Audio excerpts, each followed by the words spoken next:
कहते हैं ना कि इस समाज में कुछ ऐसे अच्छे लोग हैं जिनसे ये दुनिया चलती है। जी हाँ, आज हम आपको एक ऐसी महिला से मिलवाने जा रहे हैं जो निस्वार्थ भाव से लगी है गरीब बच्चों को शिक्षा देने में। इस महिला का नाम कंचन शर्मा है। कई सालों से झुग्गी झोपड़ी में रहने वाले बच्चों को शिक्षित करने का इन्होंने बीड़ा उठाया है। इस समाज में कितने लोग हैं जो सोचते हैं कि वे समाज को बदलना चाहते हैं, पर वे अकेले हैं इसलिए कुछ नहीं कर सकते। लेकिन इस महिला ने अकेले ही समाज को बदलने का सोचा और जो सोचा वो कर दिखाया। यंग बाइट्स की तरफ से समाज के ऐसे सेवादारों को शत शत नमन। आप देख रहे हैं यंग बाइट्स और मैं हूं आपके साथ पूजा ठाकुर। इस समय मैं मौजूद हूं मराठा कॉलोनी त्रिकुटा नगर। यहां पे संघर्ष विद्या केंद्र की शुरुआत किस तरह से हुई है इसके बारे में जानेंगे और आपको ये भी बता दें खास यहाँ पे जितनी भी झुग्गियाँ और जो उसके बच्चे वहाँ पे छोटे छोटे बच्चे जो रहते हैं वहाँ पे उनको शिक्षा दी जाती है बिल्कुल मुफ्त। तो आइए इसके बारे में जानते हैं किसने इसकी शुरुआत की है, उनसे हम आपको मिलवाते हैं। तो मैम सबसे पहले आपका बहुत बहुत स्वागत है। Thank you. संघर्ष विद्या केंद्र, सबसे पहले इसकी शुरुआत आपने कब की? ये ऐसे तो मैं इस कॉलोनी में 2004 से आ रही हूँ, लेकिन ये स्कूल हमने खोला 2009। जी, तो मतलब कि हर किसी के साथ कुछ ना कुछ ऐसा इंसिडेंट होता है कि वो आगे जाके कुछ बड़ा करने का सोचता है। वैसे आपकी सबकी शुरुआत कैसी है? कैसे आपके अंदर प्रेरणा आई कि मुझे यहाँ के छोटे छोटे बच्चे जितने भी हैं उनको शिक्षित करना चाहिए, जहाँ पे पढ़ेगा इंडिया बढ़ेगा इंडिया बड़ी बड़ी मुहिम चलाई जाती है और उसी पे आप खरे उतरते नजर आ रही हैं, तो क्या कहेंगे? जी मैम, ये आपने मुझे पूछा है तो ये बचपन से ही ये इंस्पिरेशन मुझे अपनी मदद से मिली है और लकली उसके बाद मैं टीचर भी बन गई। और बीइंग अ टीचर मुझे यही फोकस रहता है कि कोई बच्चा कहीं भी मुझे मिलता है, किवाड़ चुनता हुआ, भीख मांगता हुआ, गाड़ियों में, मेटाडोर में कहीं भी आता है तो मेरा पहला फोकस वही होता है कि ये बच्चा ऐसे क्यों कर रहा है। ऐसी मेरी मन की इच्छा थी और मैं तो ये कहती हूँ कि where there is will there is a way. तो मुझे पता चला कि यहाँ पे बच्चे इतने हैं जो पढ़ना चाहते हैं। मैं जैसे हुआ पूछते पूछते यहाँ पे आ गई और यहाँ देखा, मैं तो हैरान हो गई कि हम जम्मू में रहते हुए हमें इस कॉलोनी का पता ही नहीं है कि यहाँ पे कम से कम भी 500 जो झुग्गियाँ हैं और यहाँ पे इतने बच्चे हैं जितने पढ़ने चाहते हैं, मतलब जिनकी एज है पढ़ने की। फर्स्ट टाइम जब मैंने इनको पूछा, इनको तो पता ही नहीं था कि स्कूल क्या है। आज से 14 साल पहले की मैं बात कर रही हूँ। तो मैंने इनको बोला कि अगर मैं यहाँ पे स्कूल खोलूँ तो आप बच्चों को पढ़ाएंगे? उन्होंने वो बहुत खुश हो गए और मैं खुशकिस्मत हूँ कि पहले मुझे अपने पेरेंट्स से इंस्पिरेशन मिली और आफ्टर मैरिज जो मेरी फैमिली है, मेरे हस्बैंड हैं, पूरी फैमिली मुझे सपोर्ट करती है। तो 2009 में मैंने ये स्कूल खोला। जी मैम, अगर बच्चों के पढ़ाने की बात की जाए, आप खुद से सारा कुछ करते हैं, अगर फंड्स की बात की जाए तो कहाँ से इतना लाती हैं?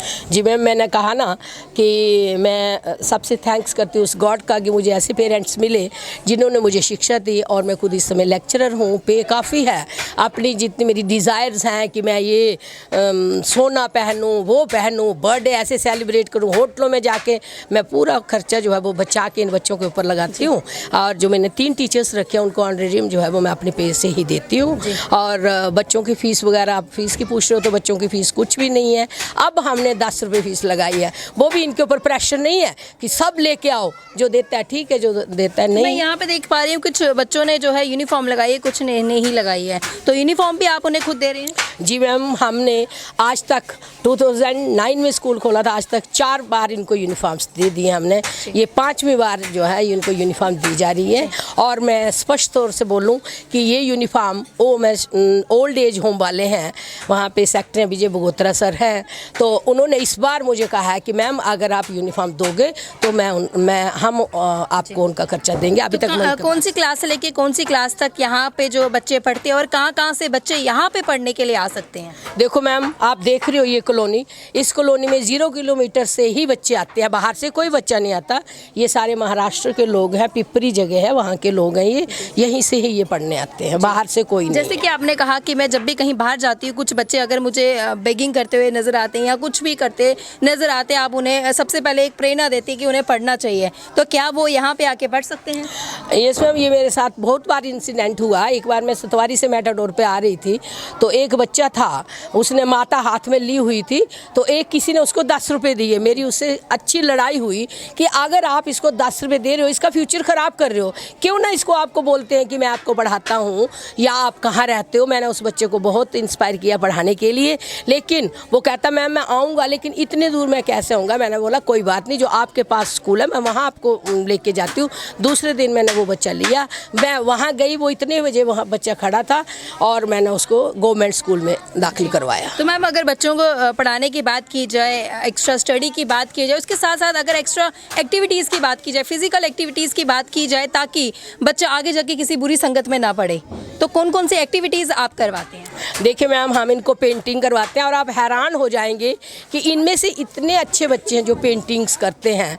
जब हमारा किसी भी टीचर का बर्थडे होता है, ये अपने हाथ से कार्ड बना के, बर्थडे कार्ड बना के हमें देते हैं। जैसे अभी दिवाली हुई, हमने दिए लिए, इन्होंने इतने सुंदर दिए डेकोरेट किए, इनमें इतनी प्रतिभा भरी हुई है कि मैं आपको बता नहीं सकती हूँ। इनका हम सैटरडे को हमने इनका सेकंड टाइम जो है, फर्स्ट टाइम हमने एक्टिविटीज़ रखी हुई हैं, जैसे ड्राइंग कंपटीशन है, रेसिटेशन है पोइम्स की, उसके बाद हमने इनके डांस रखा हुआ है, म्यूज़िक है, ये सब हम इनको करवाते हैं। तो मैम जैसे कि बच्चों का दिन, जैसे अभी हाल ही में चिल्ड्रन डे बीता, उसके आगे जितने भी डेज आते हैं उनके भी आप उनके बारे में अवगत कराते हैं? जी मैम, हम हर फंक्शन, होली हो, दिवाली हो, ईद हो, क्रिसमस डे हो, सारे फंक्शंस हम इनके साथ करते हैं सेलिब्रेट। जैसे क्रिसमस डे आएगा, अभी हम इन बच्चों को चर्च में लेके जाएंगे। 14 नवंबर का प्रोग्राम था बापू नेहरू का, तो हमने किया, चाचा नेहरू जी का, हमने अभी प्रोग्राम सेलिब्रेट किया। और रेडियो स्टेशन लेके गए हम इनको 13 को, और 14 नवंबर को रेडियो स्टेशन पे भी हमारा पिकनिक पे आप इन्हें कहीं जगह लेके गए हैं, थोड़ा सा उसके बारे में बताइए। जी मैम, फर्स्ट पिकनिक जो था हमारी थी वो बलिदान स्तंभ में थी। उसके बाद इनको रणवीरेश्वर मंदिर, सेक्रेड यहाँ पे असेंबली लगती है, वो भी इनको हमने दिखाई है। चिल्ड्रन पार्क है, इन्वायरमेंट पार्क है, मांडा है, हर जगह हम इनको लेके जाते हैं। शायद इनकी वजह से ही हमने बहुत सी जगह तो मैम अगर आपकी बात की जाए, आप खुद एक टीचर भी हैं और आपको यहाँ पे रोज़ रोज़ आना भी मुश्किल होता होगा, लेकिन किस तरह से आप मैनेज करते हैं और कितना अच्छा आपको लगता है? देखिए मैम, मैं खुद टीचर हूँ। मैंने आपको बोला कि मैं आज ही स्कूल में आई हूँ, क्योंकि मैं थोड़ा ठीक नहीं हूँ, तो मैं लीव पे हूँ। मैं यहाँ पे अक्सर कम ही आती हूँ। मैं संडे को या कोई भी गवर्नमेंट हॉलीडे हो उस पे मैं आती हूँ। बाकी ये मेरी 3 टीचर्स हैं, अनु है, मेनिका है। तो यहाँ के टीचर्स की बात की जाए, वो कहाँ से आते हैं, कितनी दूरी से वो आते हैं, और अगर उनको पे देने की बात की जाए, उनका पैकेज की अगर बात की जाए, तो वो भी आप उन्हें प्रोवाइड कराते हैं? जी, ये टीचर्स जो हैं लोकल ही हैं। एक तो वहीं से ही आती है, नानक नगर से, एक यहीं से ही आती है, और दूसरी भी थोड़ा दूर से आती है, वो स्कूटी लेके आती है अपनी। बाकी इनकी पे तो जितना काम है उतना तो नहीं दे पाती हूँ, लेकिन गवर्नमेंट के साथ मैंने प्राइवेट स्कूल्स को देखा है, उसके मद्देनजर रखते हुए मैं इनको। तो मैम जिस तरह से आप ये सारा सर्कल चला रहे हैं, अगर सरकार की बात की जाए या किसी NGO की बात की जाए, क्या वो आपसे जुड़े हैं और क्या इन बच्चों के लिए कुछ मदद भेजते हैं? देखिए मैम, सरकार से मैं ये कहूँगी कि बहुत हेल्प की है। अगर परमिशन नहीं मिलती तो हम स्कूल नहीं चला पाते, मैं स्कूल नहीं चला पाती। मैं तो बहुत थैंक्स करती हूँ गवर्नमेंट का कि उन्होंने परमिशन दी। रही बात चीज़ की, तो मैं कभी उनके पास गई ही नहीं मांगने कि उन्होंने मुझे ना की हो, क्योंकि मुझे ज़रूरत ही नहीं है, क्योंकि मैंने ये अपने दिल से स्कूल खोला अपनी मर्जी के लिए, तो मैं किसी के पास कभी गई नहीं। अब आप NGOs की बात करेंगे तो स्टार्टिंग में तो मुझे पता ही नहीं था कि NGOs क्या करती हैं, यानी कि मैं उसके बारे में मुझे पता नहीं था। नाम नहीं लूँगी, स्टार्टिंग में 2-4 NGOs आई, फिर भी कभी आते रहते हैं, अपने बैनर्स लगाते हैं। Thank you so much ma'am हमारे साथ जुड़ने के लिए और अपनी ये कीमती वारदात। ओके, धन्यवाद मैम। तो जहाँ पे एक तरफ बात की जाती है पढ़ेगा इंडिया बढ़ेगा इंडिया, उसी की एक बड़ी मिसाल यहाँ पे देखने को मिली मराठा कॉलोनी त्रिकुटा नगर। इनकी एक ही एम है इनका कि जितने भी बच्चे हैं जो बेगिंग करते हैं, चाहे कुछ भी करते हैं, उनका ये सिर्फ इनके एक ये मिसाल है हम औरतों के लिए कि इतना अच्छा काम इनके द्वारा किया जा रहा है और छोटे छोटे बच्चों को शिक्षित करना बहुत ही बड़ी बात है। वीडियो जर्नलिस्ट अभिषेक के साथ मैं पूजा ठाकुर, यंग बाइट्स, त्रिकुटा नगर।